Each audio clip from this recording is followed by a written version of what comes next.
Kudsi kelamda Allah Tebarek ve Teala näme diýär? Kudsi kelam diýäni ayet-i kerime del, ama hadis-de del. Peygamber sallallahu aleyhi ve sellem bilen ýene Allah'ın adından aýdýan sözüne kudsi kelam diýilýär. Bismillahirrahmanirrahim. İnne buyuti fi ardil mesacidu ve inne zawari fiha ammaruha fetuba li abdin tetahhara fi beytihi thumma zarani fi beyti. Mescitler menin yeryüzündäki öýlerimdir. Bak Allah'ın sözü. Näde boňa barmaly diýecek? Allah oyna barmaň diýär dedi mümin diýär. Ondan bolarmy şoňa? Mescitler menin yeryüzündäki öýlerimdir.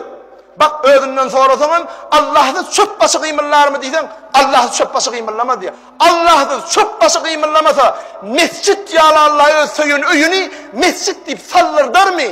Mescit diýip şoňa at goýdurdarmy eger Allah çöp başı Allah'y gymyllamaýan bolsa? Allah isläpdir goýup duran mescit diýip sallardypdyr. Eger mescide barmak bolmayan bolsa di, Allah o mescidi sallarmazdi, bitirtmezdi. O bir yurtda bilemek, internette zatda görkö diýerler. Yer ýok bolýar da, suwal ýamy, yerran ýamy. Ýekece mescid dik dur. Belki görensiniz. Ulu bağla yer titreýär, töwereginde hiç bir zat ýok o. Tekiz bolupdy, bir dik duran haýat ýok. Bir mescid dik dur. Allah öýüni halat etdi. Belany uğrayan Halik, halk edisi Allah mahluklarının için öýüni saklap koyupdur. Bennelem, mümin bennelem, ma'anan yan bennelem secde ediyen yeri deyip saklap koyupdur. Allah sakladı.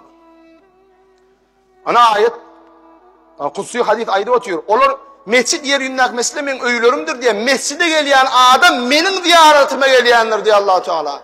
Menin öýüme gelip meni ziyaret eden adama boşluk bolsun.